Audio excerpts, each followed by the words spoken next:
Ladies and gentlemen, welcome to a brand new segment right here on Sports Mecca. I'm Adam Vrzal, and Bragging Rights proudly brings you the Battle Royale. Now, in ancient Rome, gladiators would fight in a Battle Royale, and as you can see, I have 3 gladiators right here, and hopefully instead of like they did in ancient Rome, they don't actually kill each other, but they're going to battle it out, try to earn some points, and come away with the last trophy of the season. Now, I have Jacob Botter here with me, Senior Jake Herod, and, well, there's Cory Sanning there at the end.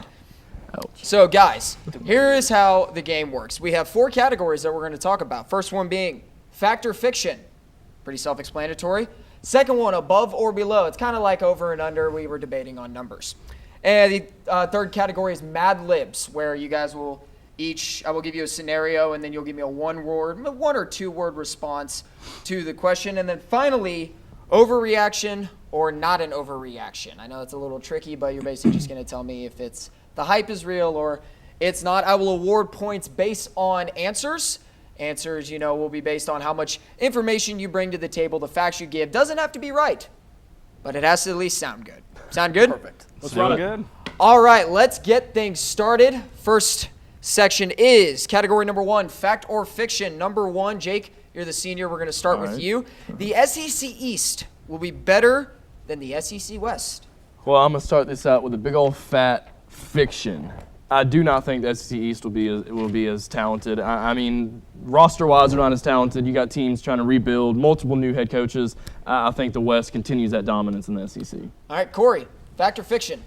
I'm going to piggyback with Herod on fiction. Like he said, they have multiple new coaches in the West. The East, I don't think roster-wise they're going to have enough talent to overcome the West. So I do think the West keeps on their path that they've been on. Jacob, to you, fact or fiction? Yeah, no hot takes here. We're going fiction. I mean, the 3 best teams in the SEC this season should be Alabama, Auburn, and Georgia. 2 or 3 of those are in the West. I say the West continues to dominate. All right, so since y'all 2 just kind of piggybacked off what he said, Jacob gets a point. Jake gets a point, my apologies, and no one else gets points. I'm going to be very stingy with points. I don't like it. Jacob and Cory already in the hole. Jake with a commanding 1-0 lead. Thrive under pressure. All right, fact or fiction number 2. Jake, we'll start with you again. LeBron will leave the Cleveland Cavaliers in the upcoming offseason. I'm going to keep it rolling with the fiction. I don't think LeBron's going to leave. I think he'll wind up signing a new deal, but it'll be a 1 year with a 1-year player option after that. I think he's going to try to lure in some free agents this summer and try to get the right team around himself. Cory, to you. Big fat fiction. There's no way LeBron leaves Cleveland this season. Are you kidding me? He's going to be looked at as the biggest mercenary to ever grace the NBA if he leaves Cleveland this season. There's no way he can do it. If he does do it, the only legit place he could go is Miami. I don't see it happening. Jacob Bonner. The only legit place he goes is Miami is not a take I agree with. I'm going to drop a fact on everyone right now. LeBron is headed. He's on the way out. You can look at the Cavs right now. That roster is not good enough. I think if you were going to do each team versus each other, the Cavs have the best chance of where he'll be next year. But if it's Cavs versus the field, I am going to take the field because the Cavs are bad and LeBron knows it. All right. That was actually a pretty good one. I'm going to give everybody a point there. I think everybody contributed. Everybody brought their own, information to the table. I like it. By the way, if you guys are out there are wondering, we are using pieces of paper and Sharpies because we are broke college kids and we can't afford whiteboards. So that's what we're doing, and we decided to kill a couple trees for this new segment. All right, fact and fiction number 3. Birthday. Tom Brady will win another Super Bowl. Let's start with Cory. I'm going to be hated for this. Ooh. Fiction. I don't think Tom Brady will win another Super Bowl. I think his best days are behind him. I think he's going to get up there in age. Father Time is undefeated. No matter how great you are, 5-3 in a Super Bowl, Father Time's undefeated, and I think it will catch up to Tom Brady soon. All right, Jake. I'm going to continue with the fiction. 3 in a row for me. I do not think that the Patriots are going to get another ring. I think they'll make it. I think they'll make it to the Super Bowl probably this season, but I don't think that Brady will be getting another Lombardi trophy. And Jake, up to you. I'm a Patriot. I am the biggest Patriots hater you will find, but I will respect greatness when I see it. I'm going to drop another fact. Tom Brady, as much as I hate to say it, is the GOAT. I really hate to say that, but he is the GOAT. The Patriots, I think you guys might be sleeping on him because this is a team that just made the Super Bowl. This is probably the best coach team that we've ever seen in football. I don't see why Brady can't do it again. All right. I mean, I like the points. Obviously, I never want to see, Tom Brady win another Super No, Bowl. I definitely don't. Don't get that wrong. I'm going to give Jacob, I think you get a point for the fact I do agree that Tom Brady's probably one of the best quarterbacks, if not the best quarterback to play the game. I like your argument there. Corey, you're getting a point too. Jake, he just kind of piggybacked off what he said. I mean, he didn't really bring anything. All right. All right, so we are all tied up at 2 after the first round. Actually, no, excuse me, we got one more left. Last fact or fiction question. Pecorine will win the 2008 Bienza Trophy. That is the trophy for the best goaltender in the NHL. And we will start with Jacob. Oh, boy. Yeah, I'm on a fact roll right now, but dropping facts like it's a printer. I like Pekarine's chance to win because if you look at the goalies, he's the best one. Vasilevsky, it could have been him at the beginning of the year, but Andrei Vasilevsky has really fallen off since his incredible start to the season. I don't see anyone else it could be than the best goalie on the best team. I mean, I agree. Vasilevsky really has fallen off planet Earth over the past couple of weeks. You got anything new for me, Jake? Well, I wish you wouldn't have said a fact, but I got a fact as well. I mean, number one team, best player on the number one team. He's been huge for their success this season. I think it's going to show with the voters, and I think he's going to get that award. Corey, last one. Throwing out the fiction, and we're going to a fact that is an absolute fact, and you cannot dispute it. This is undisputable. This guy leads the NHL in every single statistical category for a goalie. He's on the best team. How can you not win that award? All right, well, Preds, as we know, just defeated Colorado Avalanche 5-0. Pecorine with another shutout. And, we're all Preds fans here. We all said fact. He's the best goalie in the world, people. Everybody gets a point. We're all tied at 3 going into the next round. And, again, we don't have my own scorekeeper, so I'm having to use a sheet of paper and a pencil. Send money, Mom. All right, so Category 2, above or below, it's basically over, under. I will allow you to pick even. I know we don't have them on there, but if you want to pick even on above or below, I will allow it. So keep that in mind when answering your questions. All right, so first question for above or below. Tennessee football will have 7 wins next year. Mr. Senior, up to you. Below. It's going to be a rough year on Rocky Top. I mean, I don't know how, especially coming off last season, they only went 4-8. I think it's going to be a tough year. Jamie Pruitt's going to have a hard time getting the most out of this team. All right, let's do the man with the white pants, Cory Sanning. As much as I hate to say it, I'm going to go with below. I picked Tennessee, have 6 wins next season. I think Pruitt will take a little time and patience to develop this team, but I don't think 7 wins is a reach, but I'm going to go below for now. Below, all right. I don't like it. This says 7 wins seems about right. So I guess that's even, as you said. But 7 wins seems about right to me. They have a tough schedule next year, some tough out-of-conference games like West Virginia. But I think Pruitt, if there's anyone, I'm going to disagree with what you said, because if there's anyone that's going to bring the best out of these players next year, it will be Coach Jeremy Pruitt. Yeah, just Pruitt. I believe in him. 7 wins. All right, 2 J's get the points. The C, though, there at the end. You're fishing for nothing over there. So it's just because, kind of, again, just piggybacking off what he said. I need some more information. Come on, that's the advantage of going first. I'm letting everybody go first for that reason. But, all right, so. You're so fair, Adam.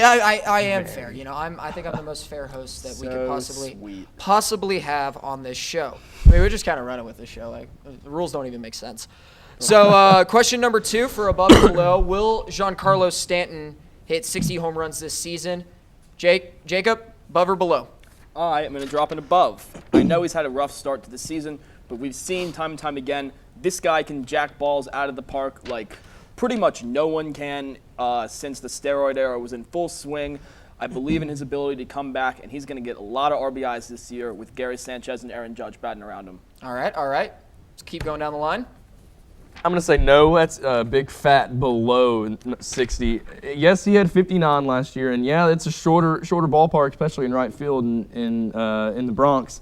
But he has struggled. He has struggled a lot. I don't think that he's going to get back to 60 this year. Now, do you think maybe it's because he's facing a different, leagues pitching? American League pitchers and National League pitchers pitch a lot differently. Maybe. I think a lot of it has to do with the pressure that New York brings along with it. I mean, he was in Miami. Nobody shows up to their games. Nobody really cares about the Marlins, let's be honest. It's the Yankees, the biggest team, biggest I'm losing my words here, but biggest stage in Major League Baseball. I just think that's what it is. Are you sure about the biggest stage, though? Because they don't have that little home run sculpture in center field anymore. Well, Derek Jeter's running that program into the ground. Let's be honest. Corey, your thoughts? 60 home runs, yay or nay? 60 home runs is a tough one to come by. I'm going to go nay on this one. I do think that, like I said, he might have had 59 last year when he played for Miami. He's coming to New York. Like I said, that is one of the biggest franchises in sports.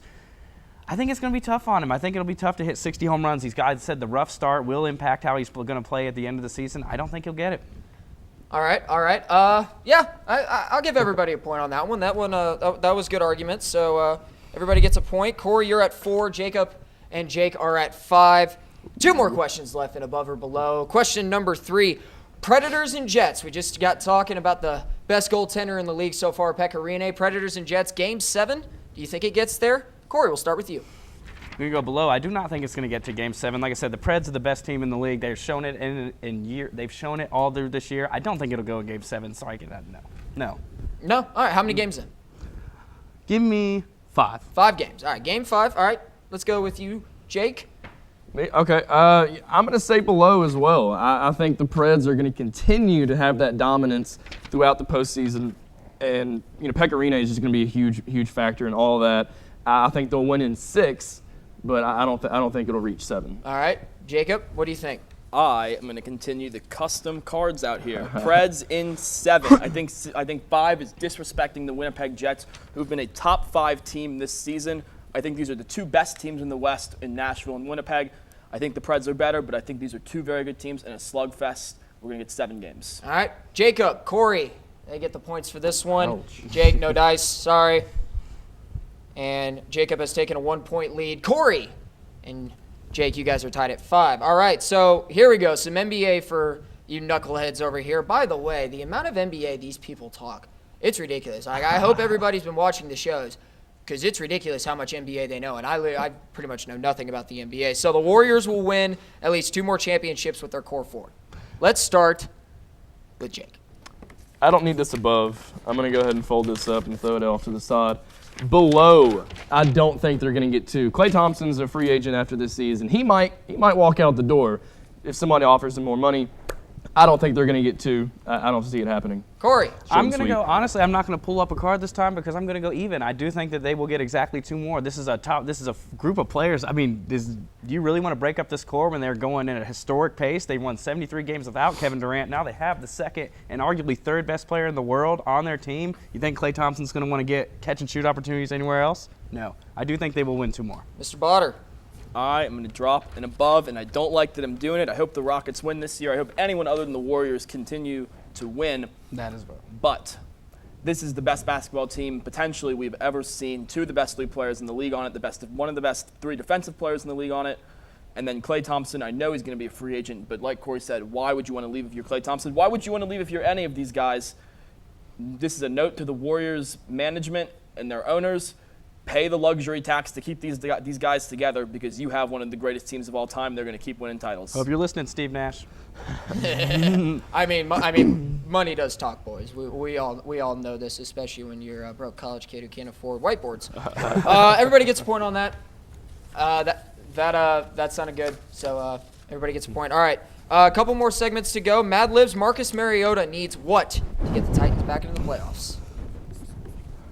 Since Jacob Otter is not ready. Is anybody ready with their answer? Corey, you look like you're ready for your answer. Nothing. Nothing. They do not need anything else to get back to the playoffs. They made it with the core that they had last year. They added Malcolm Butler. They added a solid veteran receiver in Eric Decker. I think they have the AFC is not the strongest conference in the world. I think they have the firepower to get to the postseason. All right, Jake. Consistency.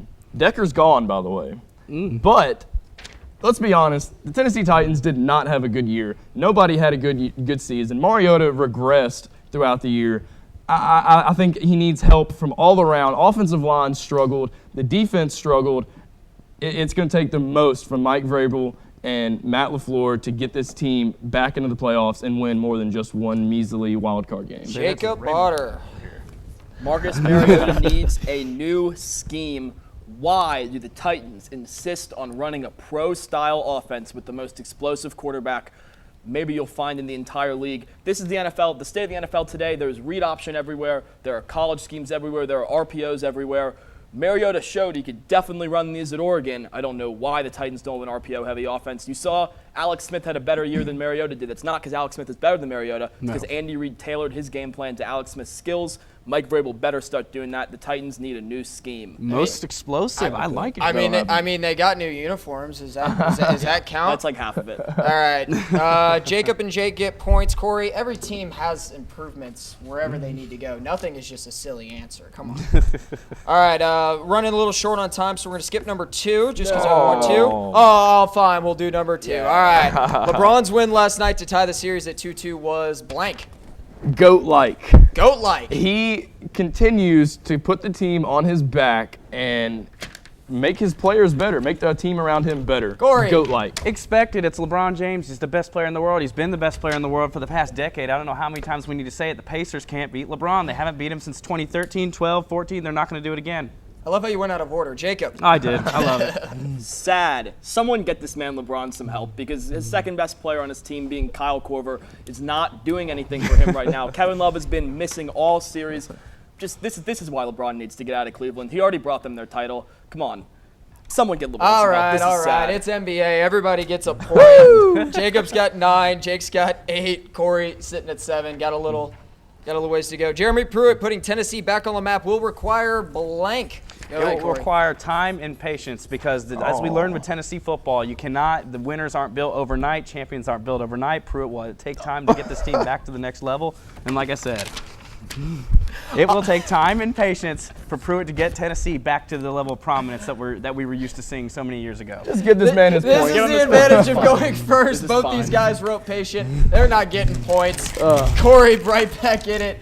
8 points, and he's gonna swish. I'm pretty sure you missed though. Yeah, I probably did. All right, the best player in this week's NFL draft, Jacob Bonner trying to write fast. Go ahead, Jacob. The best player in this year's draft is Quentin Nelson, the offensive guard out of Notre Dame. You watch this guy. He is going to be, I know Joe Thomas is a tackle, but if you want a good comparison, this guy's going to be Joe Thomas on the inside of the line. I guess that makes him Marshall Yanda. For the next 15 years, this guy is going to dominate. He has a vengeance for defensive linemen. He loves putting them on their back. You're going to see him keep doing it. Offensive guard Quentin Nelson is the best player in this draft. Love Jake. the Ravens shout out. Really passionate about that one there, aren't you? I love it. Saquon Barkley is the best player in the NFL draft. I mean, film speaks for itself. This guy's a stud. Whoever picks him up, you got a very special player. All right, Corey, I need some more information. Your more information is going to come in the form of Saquon Barkley because, like I said, this guy is explosive. He's got the size, the athleticism. Look at his numbers for last year. 217 attempts, 1,270 yards, 18 touchdowns. Against Washington, he averaged 7.6 yards per carry.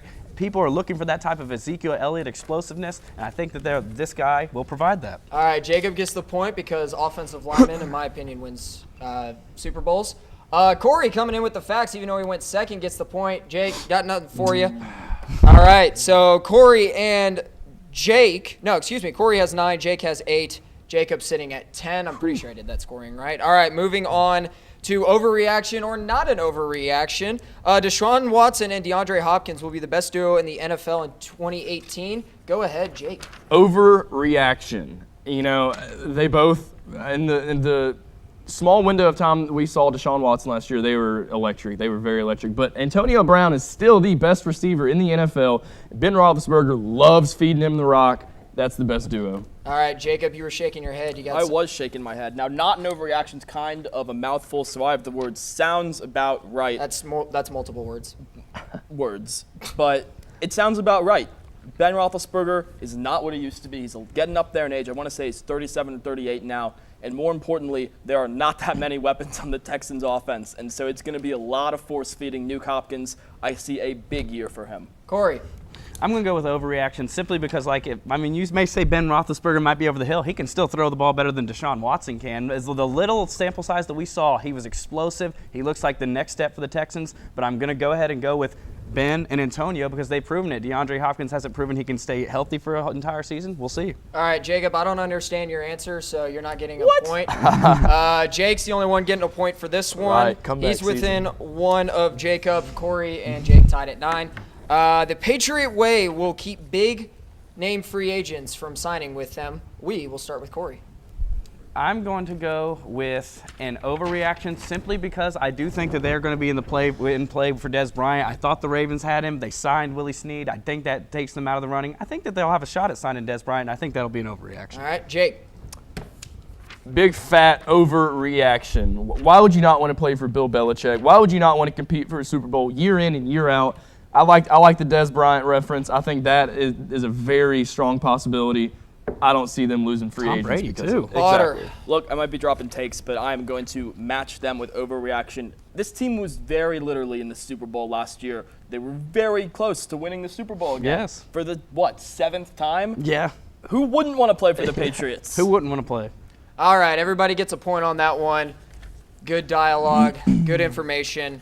Moving on, Memphis basketball will make the tournament this upcoming season with new head coach Penny Hardaway.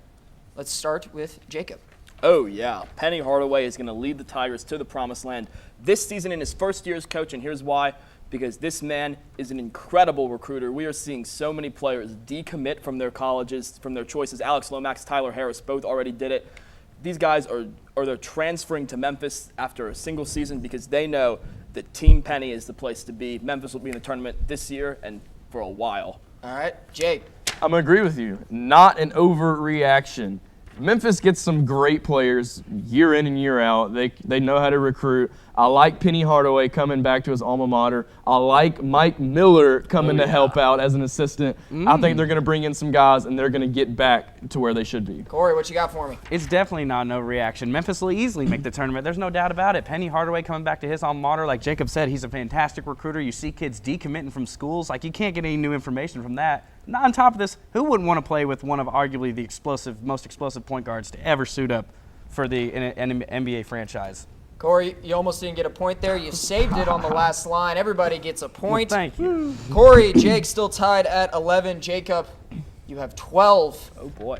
2 more questions to go. Basketballs will make the Elite 8 this coming season. Over or under? This is not an overreaction. Tennessee basketball will make it farther in the tournament this season. We will not see a Loyola upset. This team has the talent. Grant Williams and Admiral are going to be back. I don't care if Admiral entered the draft. He will be back. They will be better than ever. Kevin Knox going to the NBA made a huge difference in Kentucky. I think Tennessee will make the Elite 8, and look out for them to make the Final Four. Jacob. Oh, Jacob. Oh, boy. You're not Jacob, Jake. Going in a different order. I'm saying sounds about right on this one because, like you said, Admiral Schofield will come back. I definitely see that happening. I don't think he's got the NBA draft interest that he is looking for. But that means that Tennessee is going to have one of those experienced lineups in the country and one of the best lineups in the country. There's a reason that Gary Parrish has them in his top 5 for next year already. They're going to stay there. Final Four bound. Jake. I don't want to agree with the both of you, so I'm going to jump out on a limb here and say that's an overreaction. You know, I'm a Tennessee fan, and it's consistent that Tennessee finds a way, no matter what sport, finds a way to lose in any situation. They find a way to lose. I think they're going to fall into the pressure and the hype around the team. I don't think they get it. They get to the Elite 8. I'm really not mad at that. I'm not mad at it either. I'm a little mad at it. I'm still going to give you a point, though. Cory, you get a point, too. Jacob, you're fishing for nothing. So we are all tied at 12 with the last question, last over-under, my personal favorite. Graduating senior Jake Herod will go down in the Sports Mecca Hall of Fame. Now, this is a first ballot Hall of Famer, I'd just like to point out. Let's start with Jake. Heck yeah, I am. Why not? That's not an overreaction. I deserve to wear that. What, an orange jacket? Yeah, let's make an orange jacket. If we're going with an orange jacket, that's fine. Cory. I'm going to go with not an overreaction as well because as we have learned here at Sports Mecca, we've had some consistency troubles. Jake Herod has been consistent throughout his tenure here, and I think he will go down into the Hall of Fame. I'm sorry. Jacob. I'm going to go with Jake Sutton. Nope, that might be the wrong one. That's the wrong one right there. It sounds about right. Jake Herod, walking legend right here. He's the longest tenured member of Sports Mecca right now, and he doesn't suck. So it was good having you, Jake. Thanks. All Yes, right, it well, was. y'all just pretty much piggybacked. Jake gets 8,000 points. You guys lose 12,000. Jake Herod is your winner. Yes, sir. Jake, from everybody here at Sports Mecca and all the producers, thank you so much for your time and effort over these past few years. Me and Will really appreciate the same thing with Clay. We're going to miss you. Well, that's going to wrap it up for Sports Mecca and Bragging Rights and, of course, our new segment, Battle Royale. Guys, make sure you tune in next season. We're going to have a really great lineup, new producers, new cast, new crew. Brad and Vrzal, Jacob Botter, Jake Herod, Cory Sanning, William Dowling in the booth, and Clint Elmore. We'll see y'all next time.